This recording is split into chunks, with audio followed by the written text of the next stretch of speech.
नमस्कार, स्वदेश न्यूज देख रहे हैं आप। मैं हूं आपके साथ राखी और बात करेंगे रोजगार के लिए हल्ला बोल। जिस तरीके से आपको बता दें कि लगातार भारतीय जनता युवा मोर्चा जो है वो बेरोजगारों के लिए लगातार आवाज उठाने की बात कर रहा है। आपको बता दें कि चाहे महंगाई का मुद्दा हो या बेरोजगारी का मुद्दा हो, कांग्रेस को कहीं ना कहीं घेरने की पूरी कोशिश है भारतीय जनता पार्टी की। और इसी को लेके देखिए, कोई भी चुनाव हो, बिजली, सड़क, पानी, शिक्षा, स्वास्थ्य जैसी मूलभूत सुविधाएं तो मुख्य मुद्दा होती हैं, लेकिन बेरोजगारी और महंगाई भी चुनाव के बड़े मुद्दे हैं जो हर सियासी दल के लिए अहम होते हैं। और यही वजह है कि सरकार को घेरने में ये दोनों मुद्दे बड़ी भूमिका निभाते हैं। छत्तीसगढ़ में इन दोनों सरकार और विपक्ष में एक दूसरे को घेरने के लिए होड़ सी मची हुई है। और भला मचे भी क्यों ना, जाहिर है अगले साल यानी 2023 में विधानसभा चुनाव है, जिसको लेकर दोनों ही प्रमुख सियासी दलों भाजपा और कांग्रेस के बीच अभी से जोर आजमाइश तेज हो गई है। अपनी अपनी तैयारियों के साथ दोनों ही दलों के नेता एक दूसरे पर हमलावर हैं।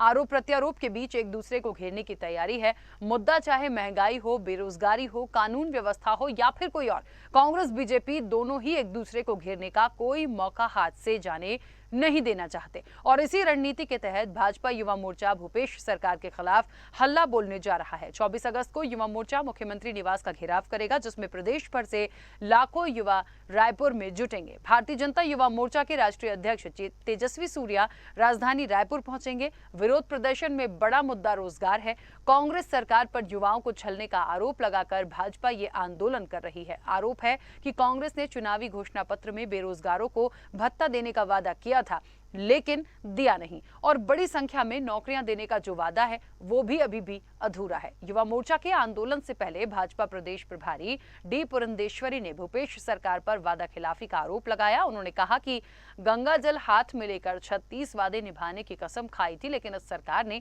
36 में से 36 वादे नहीं निभाए। 10 लाख युवाओं को 2,500 रुपए बेरोजगारी भत्ता देने की बात कही थी। राज्य सरकार को इसके लिए श्वेत पत्र जारी करना चाहिए। कितने बेरोजगार युवाओं को बेरोजगारी भत्ता दिया गया, इसका जवाब देना चाहिए सरकार को।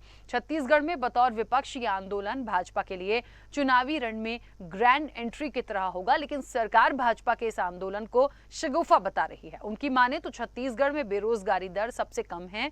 अब भाजपा के पास कोई मुद्दा नहीं है तो प्रोपेगेंडा कर रहे हैं। देखिए, एक बहुत महत्वपूर्ण सी बात है इस पूरी चर्चा में, मैं आपको बता दूं कि हम यदि पूरे देश भर की चीजों की यदि बात करें और बेरोजगारी दर की यदि हम बात करें तो छत्तीसगढ़ एक बार फिर से अव्वल रहा है। Centre for monitoring Indian economy द्वारा एक नए आंकड़े जो सामने आए हैं, उसमें मई माह में छत्तीसगढ़ में बेरोजगारी दर जो है वो 0.7% रही है, जबकि इस अवधि में देश में बेरोजगारी दर 7.1% थी। इससे पहले मार्च, अप्रैल और 2022 में भी छत्तीसगढ़ की बेरोजगारी दर 0.6% थी। तो इसे शहरी और ग्रामीण क्षेत्रों में रोजगार के अवसर पैदा करने पर बेरोजगारी दर कम होना बता रहे हैं। तो अपने अपने दावे हैं, अपनी अपनी बातें हैं, एक दूसरे को घेरना है, लेकिन असल में हकीकत क्या? रोजगार की यदि हम बात करें तो जरूरत तो इसकी सभी को है। इस चर्चा को आगे बढ़ाऊंगी, कुछ प्रतिक्रिया है, पहले वो सुनते हैं। और प्रदर्शनी की वजह यह है कि जो वादे भूपेश बघेल जी ने चुनाव से पहले छत्तीसगढ़ के युवाओं को दिए थे, उनको नहीं निभाए, जिसकी वजह से कल हमारे युवा मोर्चा को ये प्रदर्शनी करना पड़ रहा है। जिस तरह से वो गंगा जल हाथ में लेकर उन्होंने वादा किया कि हम ये 36 वादे निभाएंगे, आज उनको वही घोषणा पत्र अपने हाथ में लेकर हमको जवाब देना पड़ेगा। देखिए, भारतीय जनता पार्टी के युवा कार्यकर्ताओं को मैं कहना चाहता हूँ, मोदी साहब ने कहा था 2 करोड़ युवाओं को हर साल रोजगार देंगे। 8 सालों में 16 करोड़ युवाओं को रोजगार देने की बात थी, मगर आज देश का बेरोजगारी आप दर देख लीजिए। पूरे देश में जहां 8% बेरोजगारी दर है, वहीं छत्तीसगढ़ सरकार की नीतियों योजनाओं के कारण बेरोजगारी दर 0.8% है। देखिए, भारतीय जनता पार्टी तो रोजगार के लिए हल्ला बोल है, रोजगार के लिए हल्ला बोल करना भी चाहिए, लेकिन जो स्थितियां परिस्थितियां हैं, पहले की सरकारों के समय के आंकड़े देख लीजिए, आप वर्तमान स्थिति देख लीजिए, कहीं ना कहीं ये जो प्रदर्शन है, क्या ये वाकई सही है? या फिर ये कहना बिल्कुल गलत नहीं होगा कि इलेक्शन है, इसलिए एक मुद्दा है, इसको अभी से बोलना शुरू कर दीजिए। विपक्ष अपनी भूमिका जो है वो निभाना शुरू कर रहा है। सिर्फ इसलिए ये तमाम चीज़ें की जा रही हैं।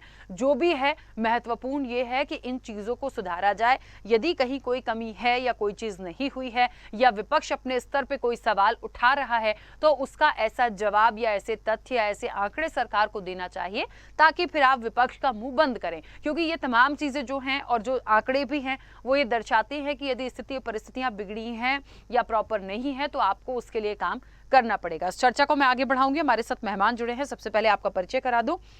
भारतीय जनता पार्टी का पक्ष रखने के लिए लक्ष्मी वर्मा हमारे साथ जुड़ी हैं। लक्ष्मी जी, बहुत स्वागत चर्चा में जुड़ने के लिए। कांग्रेस का पक्ष रखने के लिए अनिल सिंह चौहान हमारे साथ जुड़े हैं। अनिल जी, आपका भी बहुत स्वागत है। और जेसीसीजे प्रवक्ता हैं भगवानू नायक जी, आपका भी बहुत स्वागत है।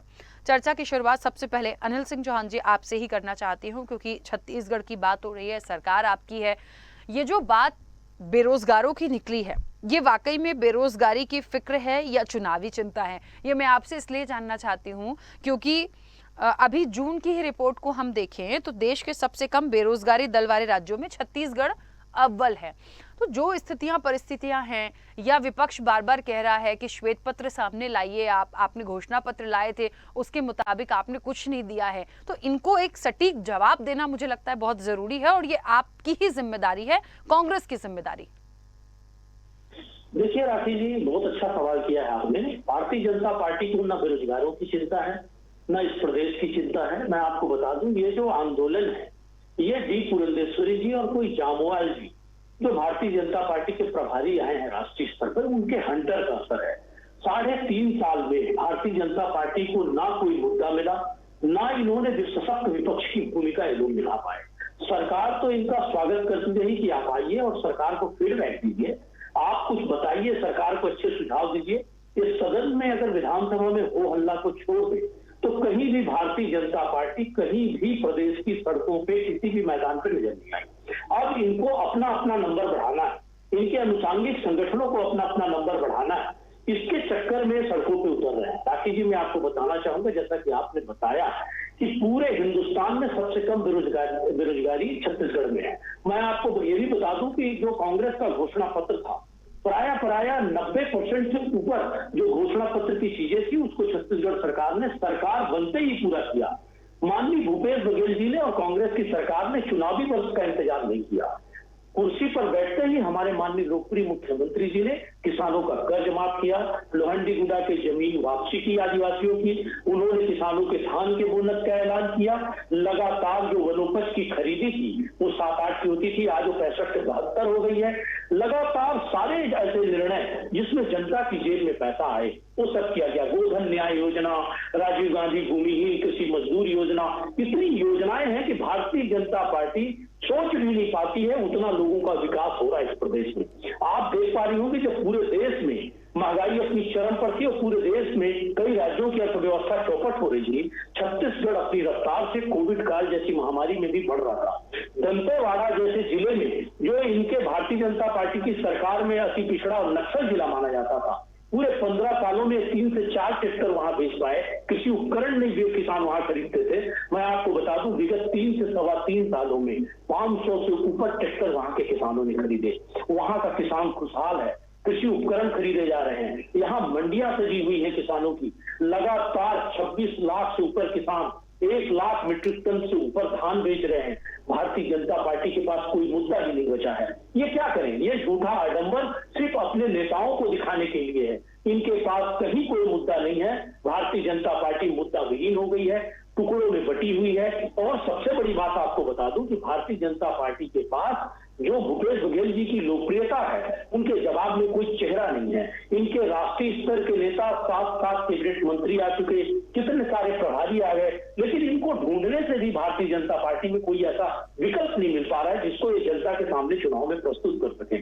भारतीय जनता पार्टी गहरी खेमेबाजी की शिकार हो गई है। ये अपना फ्रस्ट्रेशन मिटाने के लिए, अपना नंबर बढ़ाने के लिए आज 4 साल बाद जनता के बीच आए हैं और जनता के बीच आकर ये अपनी उपस्थिति पहली बार दर्ज करा रहे हैं। ठीक है, चलिए मैं वापस आती हूँ अनिल जी।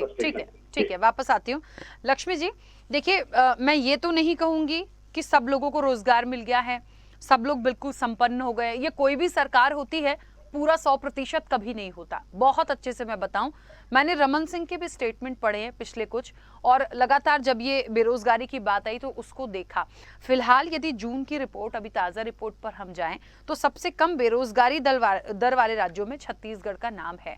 ऐसे में कहाँ ऐसा लग रहा है, कहाँ ऐसी चीजें प्रतीत हो रही हैं, या क्यों आप लोग संतुष्ट नहीं हैं, भारतीय जनता पार्टी संतुष्ट नहीं है, ऐसी कौन सी बात है, वो मुझे लगता है। क्योंकि अभी देखिए अनिल जी ने बहुत सारी बातें बोली, उन्होंने बोला है कि आप इसको चुनावी शगुफा मान लीजिए आने वाले समय का, या कोई और स्ट्रैटेजी मान लीजिए, लेकिन ऐसा कुछ है नहीं। अभी हमारे कांग्रेस के साथी भाई कह रहे थे, ये एक तरफ तो मैं उनको बताना चाहूंगी कि छत्तीसगढ़ में जो अभी पंजीकृत बेरोजगारों की संख्या है वो 20 लाख के आसपास है। 2.5 करोड़ जनता है। पता नहीं किस ढंग से CMI ने यहाँ सेंट्रल फॉर इकोनॉमिक जो है वो 1.7 जो प्रतिशत है ये बेरोजगारी दर जो है उसका आंकड़ा दिया है। तो ये दो बातें कैसे हो सकती है, मैं ये जानना चाहती हूँ। और जिस ढंग से ये लगातार ये आरोप लगा रहे हैं कि कांग्रेस बीजेपी के पास कोई बुत्ता नहीं है, निश्चित रूप से यहाँ हमें विपक्ष की भूमिका में है, लेकिन आज जो जनता के बीच में समस्याएं हैं उनको विपक्ष होने के नाते और इनके प्रमुख रूप से जो चुनावी जन घोषणा पत्र था उनमें इन्होंने इंगित किया था कि ये बेरोजगारों को रोजगार देंगे और बेरोजगारी भत्ता देंगे। लेकिन किसी तरह से मैं जवाब दे रही हूँ आपको, आपने पूरा सवाल खड़े किया है, उसका मुझे जवाब देने दीजिए। तो वो आज क्या 1 रुपए ये आंकड़ा उसमें प्रस्तुत करे कि कितने बेरोजगारों को ये भत्ता दे रहे हैं, ये नहीं बताती है कांग्रेस। आज कांग्रेस के शासनकाल में बहुत सारी बातें रखे, वाकई में आप किसानों की क्या स्थिति है देखे। आप समय में ना तो धान खरीदी कर पा रहे हैं, ना तो आप समय में उनको उसका भुगतान कर पा रहे हैं, और गांव में आपने जिस ढंग से किसानों के रकबा को काट करके आज पूरा किसानों को जो आप 15 बोरा खरीदी कर रहे हैं, कहीं ना कहीं वो 12 बोरा धान किसानों का खरीदी कर पा रहे हैं। बातें बहुत सारी है विकास की, आप यहाँ पे जो बात रख रहे हैं, आंकड़ा रख रहे हैं, वो कितना सत्य है, जमीनी हकीकत वो जाकर देखिए। आपके मंत्री जी ने सीधा आरोप लगाते हुए इस्तीफा दिया है पंचायत विभाग से कि आपने 8 लाख आवास सेंट्रल गवर्नमेंट ने जो यहाँ उनका गरीबों का आवास बना नहीं, और सीधे सीधे आरोप लगाते हुए त्याग पत्र दिया है। या तो आपके मंत्री जी गलत है या आपके मुख्यमंत्री जी को, तो आपको या तो मंत्री जी के ऊपर कार्यवाही करना चाहिए, नहीं तो मुख्यमंत्री को इस्तीफा देना चाहिए। आपने ये दोनों बातें नहीं की, और सीधा आरोप उन्होंने मनरेगा पे लगाया है।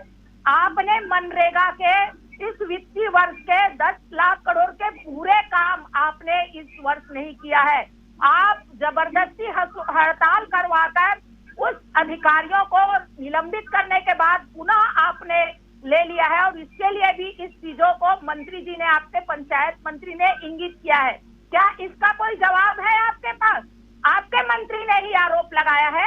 आप एक तरफ बात कर रहे हैं विकास की, दूसरे तरफ सीधे आज 80% जो जनता है, ग्रामीण जनता जो है वो गांव में निवास करती है, और उनके मुख्य रूप से जो आय के स्रोत है किसानी के साथ साथ मनरेगा है, जो रोजगार गारंटी योजना के तहत गरीबों को रोजगार को आपने उनका रोजगार को छीन लिया है। आज छत्तीसगढ़ में जो गांव के हमारे युवा है, हमारे गरीब परिवार है, आज भी पलायन कर रहे हैं, आज भी दूसरे प्रदेशों में जा रहे हैं रोजगार के लिए। मुझे लगता है कि आप जो है भुलावे में है।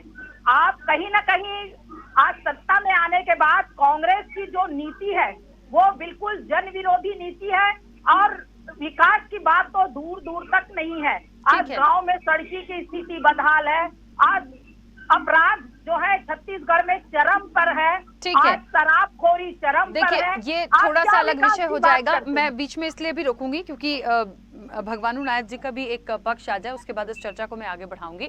लेकिन मुझे अभी दोनों पक्षों को सुन के ऐसा लग रहा है कि जो मैं पहले अपनी रिपोर्ट में पढ़ रही थी कि सिर्फ आरोप प्रत्यारोप लगाना है या एक चुनावी शगुफा बना देना है, असल स्थिति पे हम बात करें, यदि कुछ अच्छा हुआ है तो अच्छा कह लें, यदि कहीं कमी है तो कमी पे बात कर लें। हमेशा हर जगह ये जरूरत नहीं होती है कि पक्ष विपक्ष है तो वो झगड़ा करे या सिर्फ आरोप प्रत्यारोप लगाए। खैर ठीक है भगवानू नायक जी, मैं थोड़ा सा बात रखना चाहूंगी। मैं आरोप प्रत्यारोप की बात नहीं कर रही हूँ।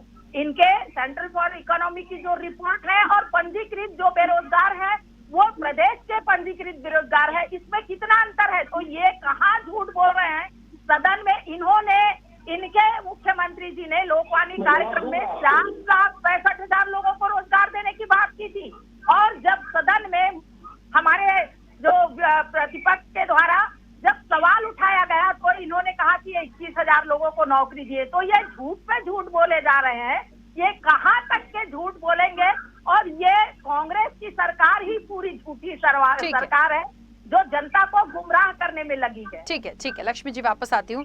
भगवानू नायक जी क्या कहेंगे? बेरोजगारी की फिक्र है या फिर चुनावी चिंता है या फिर कुछ और है? जेसीसीजे का क्या पक्ष इसमें? देखिए राखी जी, वैसे तो छत्तीसगढ़ में बहुत सारी चुनौतियां हैं, बहुत सारी समस्याएं हैं, लेकिन निश्चित रूप से बेरोजगारी और महंगाई, ये दो जो इशू है वो छत्तीसगढ़ की जनता इसको झेल रही है। और मैं आपको एक बात स्पष्ट कर दूं, ये दोनों ही जो राष्ट्रीय राजनीतिक दल है, इन दोनों समस्याओं के लिए एक दूसरे पर दोषारोपण करके ये अपनी जिम्मेदारी से नहीं बच सकते। इसलिए कि देश की जनता ने माननीय मोदी जी को वोट देकर के उनकी सरकार फुल मैंडेट के साथ बनाई, पूर्ण बहुमत के साथ, और उनका जो वादा था वो महंगाई तो था ही कि महंगाई को दूर करने की तो बात उन्होंने की थी, साथ ही उन्होंने प्रतिवर्ष 2 करोड़ लोगों को जो है रोजगार देने की बात की गई थी। इसी प्रकार अगर मैं कांग्रेस की बात करूं, जो आज पूरे फुल मैंडेट के साथ छत्तीसगढ़ में सरकार माननीय भूपेश बघेल जी की, इन्होंने भी 2018 के जो जन घोषणा पत्र है उन्होंने स्पष्ट रूप से कहा था कि जो है बेरोजगारी को हम खत्म करेंगे और भत्ता जो है हर युवा को देंगे। लेकिन आज दोनों ही जो सरकार है, ये दोनों एक दूसरे पर ये आरोप लगाते हैं, कभी ये महंगाई के लिए इसको दोषी ठहराते तो ये उसको दोषी ठहराते हैं। तो कुल मिला करके ये दोनों ही जो दल है, राष्ट्रीय राजनीतिक दल, ये छत्तीसगढ़ की जनता को ये ठगने का काम कर रही है, छलने का काम कर रही है, और इसका जो दुष्परिणाम है वो जनता को भोगने को मिल रहा है। और आने वाले समय में जो चुनाव है ये जनता सब जानती है। दोनों ही दल को छत्तीसगढ़ की जनता ने मौका दिया। भारतीय जनता पार्टी को 15 साल का मौका दिया, आज 4.25 साल लगभग कांग्रेस पार्टी को हो गई।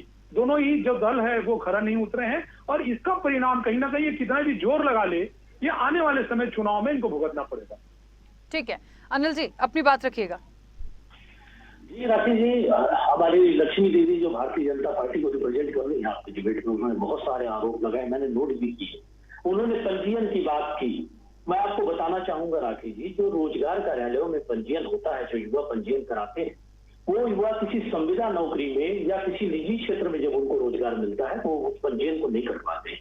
नंबर 1 बात। नंबर 2 बात उन्होंने उठाई कि विधानसभा में जब सदन में ये सवाल उठा कि कितना रोजगार दिया जाए, वहां माननीय भारतीय जनता पार्टी के जो सदस्यगण हैं उन्होंने सवाल पूछा था कितनी शासकीय नौकरियों पे आपने रोजगार दिया।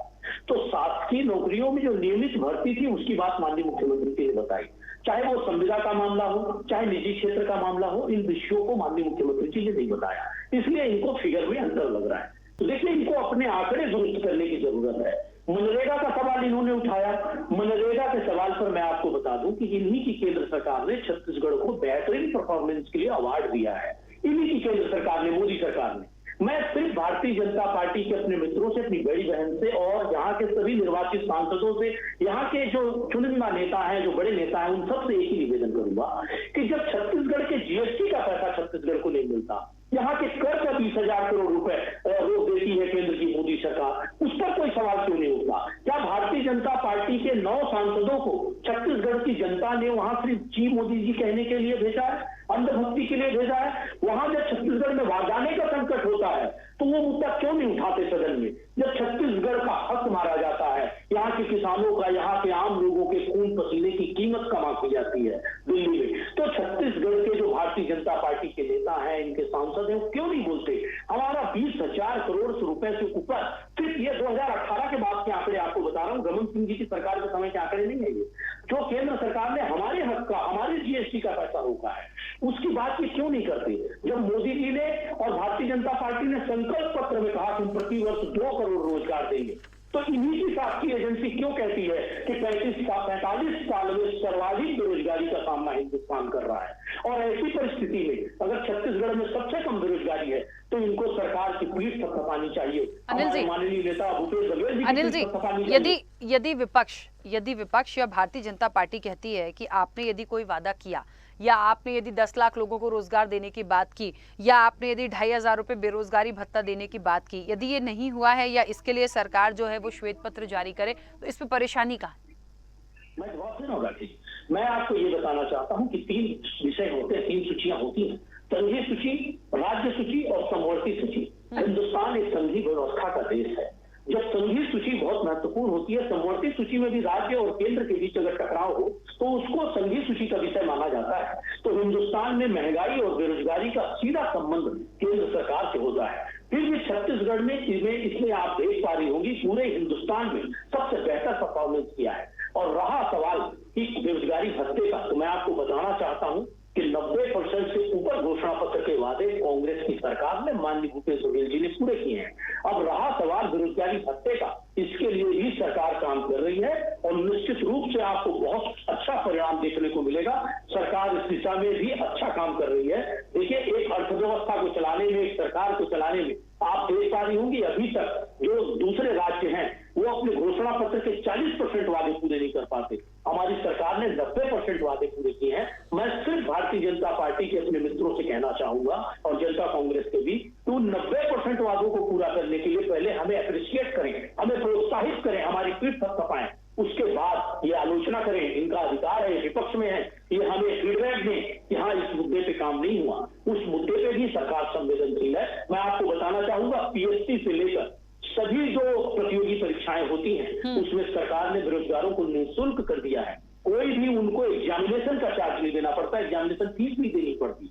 सरकार अगर बेरोजगारों को लेकर संवेदनशील नहीं होती तो इसी रमन सरकार में कितनी महंगी परीक्षाएं आयोजित होती थी। पलायन की बात ये कर रहे थे, रमन सरकार में जो पलायन था उसका 1% भी भूपेश सरकार में नहीं। ये इसके लिए हमारी पीठ थपथपाने के बजाय अपनी मुद्दे पे गिर रहे हैं। ये हम नहीं कह रहे, केंद्रीय एजेंसियां कह रही हैं कि पलायन के मुद्दे में छत्तीसगढ़ में अभूतपूर्व सुधार हुआ है। अब हमारे लोग यही काम करना चाहते हैं, उनको खेती में इतने अवसर दे दिए गए। अब तो कृषि भूमिहीन मजदूर योजना भी आ गई राजीव गांधी जी के नाम पर, जिसमें चाहे पुजारी हो, चाहे भूमिहीन किसान हो, उस परिवार को भी 6,000 रुपए सालाना मिलेगा। राजीव गांधी युवा निशान क्लब बन रहे हैं, जिसमें युवाओं को खेलने से लेकर बाकी चीजों के लिए 26 युवाओं का क्लब बनेगा। उनको 20,000 में 1 लाख रुपए सालाना दिया जाएगा। तो देखिए, हर वर्ग के लिए सरकार सोच रही है। समस्या इस बात की है कि भारतीय जनता पार्टी और विपक्षी दल अपने राजनीतिक चश्मे को उतार कर नहीं देखना चाहते। बस इतना फर्क है। ठीक है, लक्ष्मी जी अपनी बात रखिएगा। हमारे कांग्रेस साथी भाई बहुत सारी बात रखे हैं और छत्तीसगढ़ के साथ साथ आज केंद्र में भी इनकी जो सरकार है लगातार 70 साल तक ये राज करते रहे हैं। और एक विकास की जो बात कर रहे हैं, मैं सोचती हूँ कि महिलाओं के एक सम्मान के लिए शौचालय निर्माण तक 70 साल तक के आप नहीं कर पाए थे। घर घर शौचालय देने की बात जो है बहुत दूर थी, उसको मोदी जी ने आज घर घर तक से पहुँचाया है। आज घर घर में देखिए विकास जो है, आप इसको बहुत छोटा कहते थे, उसी तरह आज आप बेरोजगारों की जो बात कर रहे हैं, आप बिल्कुल आंकड़ों से बता नहीं सकते यहाँ की जनता को।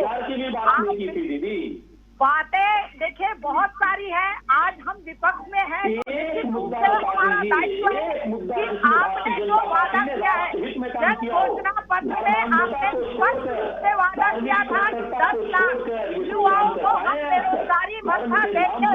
आपने कितने बेरोजगारों को बेरोजगारी भत्ता दिया है? पहले तो आज आपको ये आंकड़ा प्रस्तुत करना चाहिए यहाँ पे, आपको ये आंकड़ा प्रस्तुत करना चाहिए। और आप बेरोजगार जो है आज 10 ठोकरे खा रहे हैं। आपने संघीय व्यवस्था की बात करी, स्टेट की जो व्यवस्थाएं हैं वो स्टेट देखती है। रोजगार के संभावनाएं हैं, लेकिन लगातार भारतीय जनता पार्टी के शासनकाल में, कांग्रेस के शासनकाल में आने के बाद, योगी के बाद लगातार बेरोजगारों की संख्या घटते लक्ष्मी जी, आपको पता है, आप और अनिल जी इस पूरी चर्चा को वैसे ही चरितार्थ कर रहे हैं जैसा मैंने शुरुआत में कहा था कि आरोप प्रत्यारोप लगा देंगे, लड़ लेंगे, झगड़ लेंगे। मैंने पहले ही कहा था कि यदि कोई चीज नहीं है या कम हुई है या ज्यादा हुई है, हम उस पे बात करें और आगे हम कितना कर पाएंगे। अब बार बार यदि ये चीज हो जाए, इस मंच के माध्यम से राखी जी कहना चाहती हूँ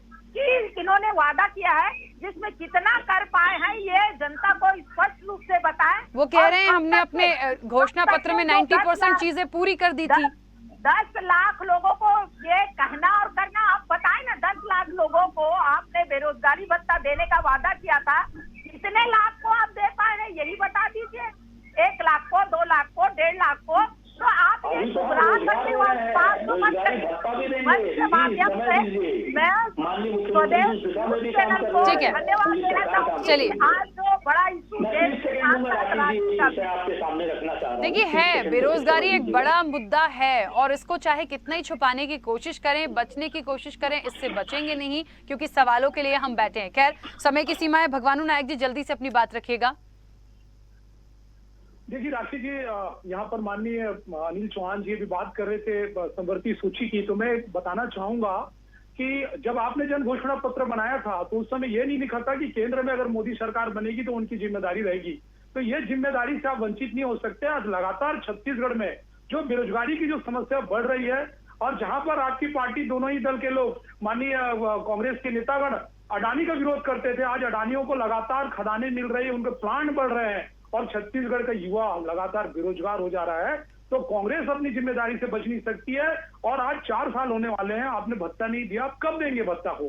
तो ये जो युवा जो आक्रोशित है कहीं ना कहीं, ये जन विरोधी नीतियों के कारण, जो युवा विरोधी नीति है उसके कारण वो जो है विरोध कर रहे हैं। इसका परिणाम जो है कांग्रेस पार्टी को भुगतना पड़ेगा आने वाले समय। हमने धान का बोनस दिया, सारी चीजें दी और जो चीजें ठीक है, देखिए मुझे ऐसा लगता है पहले तो जो बेरोजगार है उनको रोजगार दे दीजिए, भत्ता बाद में मिल ही जाएगा, पहले तो रोजगार मिल जाए प्रॉपर लोगों को, वो मुख्य मुद्दा हो गया है। समय की सीमा है इसलिए मुझे बीच में रोकना होगा। ये चर्चा बड़ी है, मुद्दा भी बड़ा है। आप सभी का बहुत शुक्रिया इस चर्चा में जुड़ने के लिए।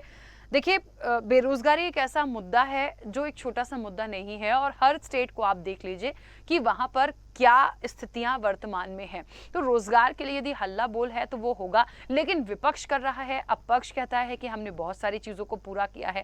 असल स्थिति में देखा जाए तो वाकई में दूसरे राज्यों से कंपेयर करें तो सबसे कम बेरोजगारी दर में छत्तीसगढ़ अव्वल है। अब ऐसे में मुझे लगता है बहुत सारी चीजें यदि हैं विपक्ष की तो सरकार को सारी चीजें सामने रखकर बिल्कुल आईने की तरह साफ रखिए ताकि आप पे 10 सवाल ना उठे। फिलहाल इस चर्चा में इतना ही, दीजिए इजाजत, नमस्कार।